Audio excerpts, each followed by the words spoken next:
with like your cat in the background and some cheesy lights. In a way, it could work, and I would say you could test that, but that's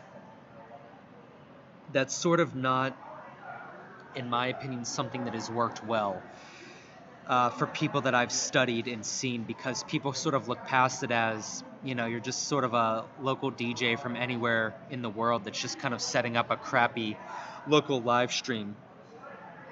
And keep in mind, like, it's not my opinion, it's just what works for the market.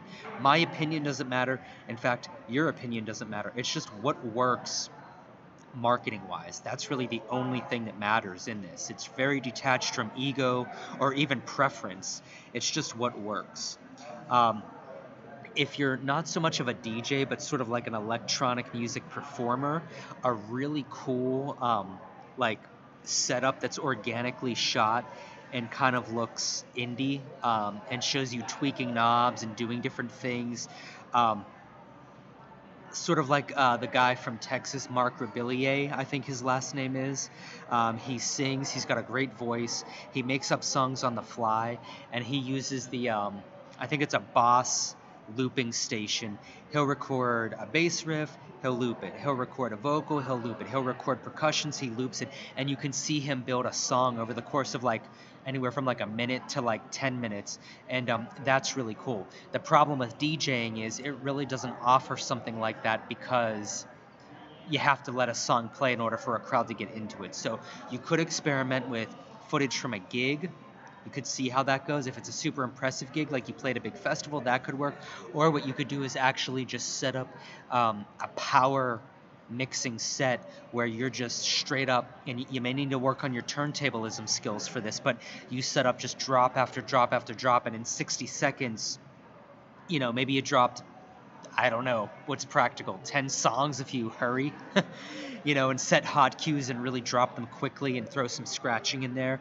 So that could be helpful, but the problem is then you're starting to show people that you have a style that really isn't you. You're not a quick mixer, you're not a scratcher, you're not a turntablist. You only really develop that style because a 60-second ad called for that in order to cram everything in.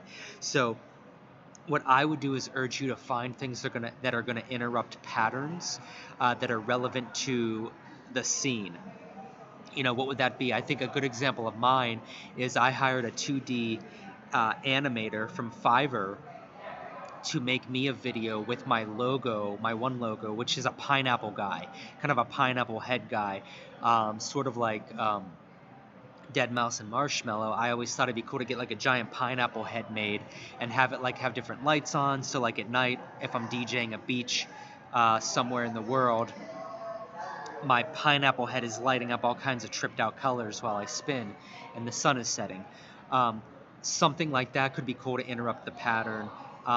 And just to be specific on that, because I kind of went off on a thing, I'm talking about my pineapple cartoon. If they see a tripped out visuals with a pineapple cartoon guy, they're probably likely to stop, because they're ravers, they like tripped out visuals, and it just screams rave. So they're going to turn the sound on for that video ad and at least check it out.